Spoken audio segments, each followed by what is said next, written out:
In the town of Eldoria, a mysterious skeleton king named Baron Mortis arrived in his mesmerizing lowrider.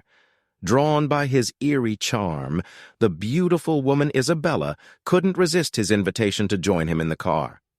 As they vanished into the night, the lowrider transformed, revealing Baron Mortis's skeletal form.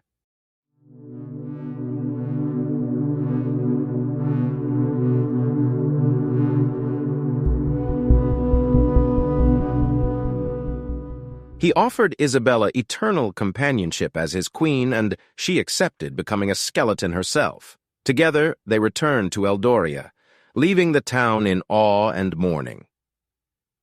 The legend of the Skeleton King and his trapped queen serves as a cautionary tale of the perils of chasing extraordinary desires.